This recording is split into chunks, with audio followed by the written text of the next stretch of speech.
Recently, I was able to visit Remlinger Farms here and visit with two very special people, Gary and Bonnie Remlinger. The Remlinger family has been farming in the Snoqualmie Valley since the 1930s. And Gary and Bonnie have helped transform the farm from a humble roadside produce stand to a 200+ acre tourist attraction that families from all over the world come and visit every single year. We had a great conversation, and Gary and Bonnie took me around the farm, showing me the U-pick fields, the picnic areas, and sharing some wonderful stories.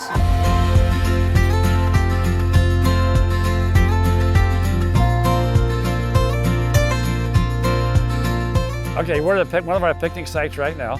We started picnics about 25 years ago, kind of by accident.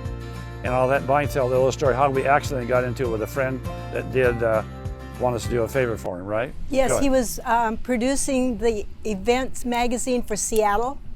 And he came out and he found us in the back 40, cleaning brush down by the creek. And he wanted to ask us if he could have his brother set up in our parking lot a one-man saw operation. And so he found us down there and he goes, "This is so beautiful." And we're going like, "Oh, okay," kind of in the rough. And he goes, "You've got to do weddings here." And we're going like, "I don't think so." And he goes, "Yeah." He said, "This is great." He said, "I will give you an ad in my magazine, a $1,000 ad, if I can come with my friends and do a picnic on your property." And we said, "Sure, okay, let's do that." And so he did an ad and people started calling. And so I called him up and I said, "Now what?" And he said, "We'll do the picnic." Right, okay, so we started doing picnics that fast. And our first picnic, we didn't have any grassland there. We had sawdust down. These people, instant machinery, sent a person out to look at the picnic site. Why they bought it, I don't know, but they did. They bought the site. It was sawdust out on it was a mess. under the cedar trees. We quickly got it planted, got some grass. When they had a picnic in August, it was green, everything was good. That was the start of our picnic business. And they still are coming today. Yeah. What year was that? 30 years ago. 30 years ago now. 30 years ago. Yeah, 30 years ago. And how many picnics and weddings and events do you guys typically host? Picnics we do anywhere. The pandemic really changed things for a while, so it dropped down almost to zero. We were up to about 80 to 100 picnics in the summertime. We actually have 4 picnic sites, and we have anywhere, a small group would be 200 to 300, large group would be 5,000. So we could be doing 8,000 to 9,000 people at one time, feeding them, taking care of them, if there's 3 or 4 picnics going that day. Because we have 5 picnic sites. Yeah, so we can, it can be very hectic on a given day. Can you tell us who that is? And That's Juan Espinoza. He's been with us. Well, here's the good part. Our employees are getting older, but they've all been with us forever. Our oldest employee is now 82, and we just talked him into retiring here about 3 years ago.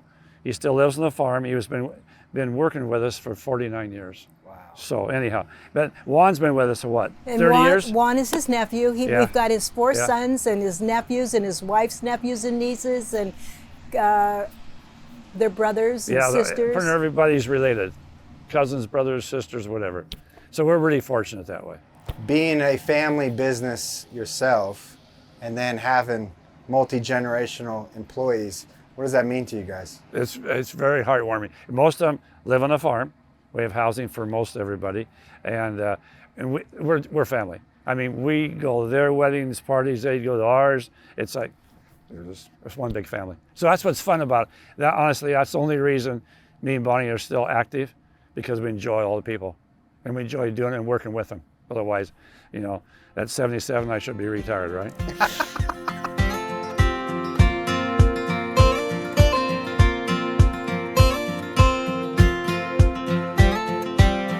Strawberries, tell us about strawberries. We grew strawberries years ago, started growing strawberries in 1965 about, and we grew for the wholesalers, Safeway and Albertson and Societe, all those guys. One year, Safeway comes to us, our biggest buyer, and we grew about 100 acres of strawberries, said they're not buying local berries this year. So now all of a sudden, we're stuck, our biggest buyer is gone.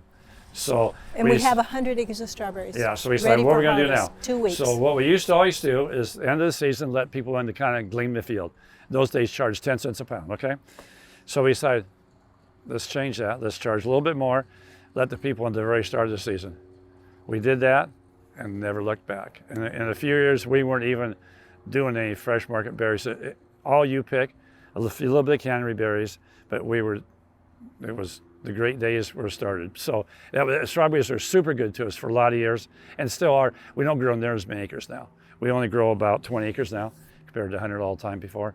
But the U-pick we were one of the first ones to U-pick in this area, and consequently and we're close to the market. Do you remember the rate for that first year of U-pick? 19 cents, wasn't it? I think so, because it originally was 10 cents, and so we almost doubled it. Yeah. And then we didn't have any picking costs. Yeah. We didn't have any transportation costs. Our box cost was almost nil. It was the greatest thing that ever happened. Yeah, so we kept going with it. Yeah. And people just came in droves. I mean, they were lined up all the way down this road, clear to the highway. Yeah. People are coming to do the U-picks, and they're bringing their kids and their families, and they're coming from all over. Yeah. What does that mean to you guys? How does that make you feel? Good, and it's good for a couple of reasons. It's good to come see people have fun and connect with nature and do all those things. It's also good for us because we have a lot of other activities. So picking they're not coming to, I don't think, to pick berries because they need them for their food value. They want to experience it, have their kids experience, then they go do something else. They might go play in the park for a while, come out and pick berries for a while, and go home and everybody has a good time. Do you remember when you were a kid and working on your dad's farm and picking berries? And she does, yeah? Can you tell us about that? I started here when I was 12. I lived right there across the road. Gary couldn't leave without going past me. And I started weeding and picking and on my hands and knees from the time I was able to. It was my outing. My grandmother was glad to have me gone, and I was glad to have a job, and Floyd was glad to have pickers, and so we had a great combination. So how old were you guys when you first met? Started going out. We went to school together all our life. So probably 8, 9 years old, 10 years old, and we started going together when 16. I was 15. Yeah. And he got his driver's license and asked me out on Saturday night, and we've been together ever since. It's beautiful. Do you remember where that first date was? Oh, Yep. yeah. Oh, yeah. You can't North forget. Bend Theater, and it was Gone with the Wind. That's Look at what, that. a 4-hour, 5-hour movie. And you put up with him still. Yeah. It's pretty tough sometimes, but I'll tell you.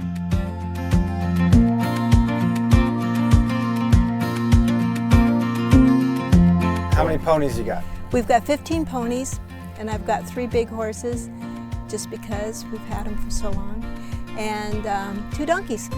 And when did you guys start doing pony rides? In the early 70s, That's the story. Let us tell you why you started doing pony rides. because I was 12 years old. I got my first pony, and I used to ride up and down the river dike right here, and the Girl Scout camp is right there, and there was Girl Scouts that were hiking on the river.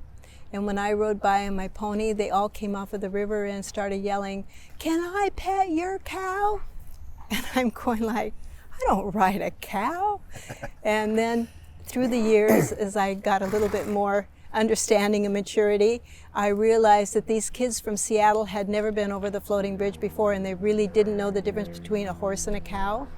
And so we had some greenhouses, and we weren't using them, and I asked Gary if he would put chicken wire all over it, and it was at the end of my greenhouse, and I put in all of the animals just so kids coming out here could see the difference between a pig and a sheep and a goat and a cow and a horse and an alpaca and a llama, and so I've had animals for the children ever since. When those kids are riding those ponies and you see their Yes. faces, what goes through your mind?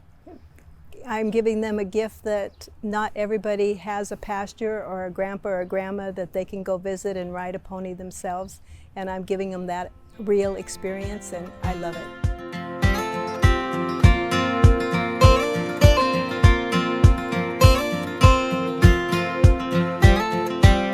All right, where are we at? We're at the raspberry field. We have about 15, 20 acres of raspberries total, and they're late this year too, same as everything else.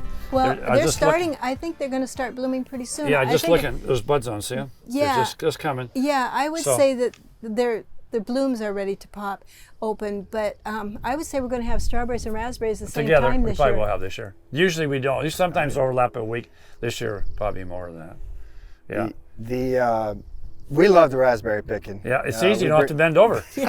You know, it's, That's the secret. That's the secret. We never have enough raspberries for people. They really enjoy coming out raspberry Right, yeah. picking. No, I love it. They're amazing. They taste so good. Yeah. We just eat them like candy. Yeah. It's See, just- again, the only thing we do strictly 100% you pick anymore. So we don't pick any commercial berries anymore.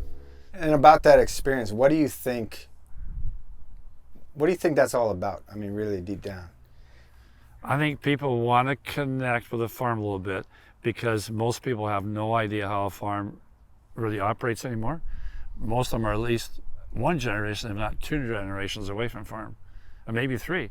Maybe their grandparents farmed, but maybe they didn't. So consequently, they're far removed. They know produce or milk or meat because they get it at the store. They have no idea how much, I guess, energy goes into it to make it all happen. So, We have so many customers that live in apartments, they never get off a sidewalk. They don't have a lawn to even sit in. So those are the people that are Yeah. out here enjoying what Sure. we have to give them. and we enjoy giving that opportunity to them. You know, there's a tremendous amount of work involved, a tremendous amount of dedication, but also their satisfaction. You know, and we have a lot of people. They came here as a kid. Now they're bringing their children. So you know, And they tell us how much they enjoy yeah. the farm and Yeah. want to bring their kids back. yeah, It's pretty special. What do you hope they're taking back with them besides the raspberries? a fond memory. Especially for the children. Yeah, especially for the kids, and they had an enjoyable day in the country. Yeah, that's what And they we want to come again. Yeah, That sounds about And they right. want to tell their friends to come out. yeah, There, yeah. there you go.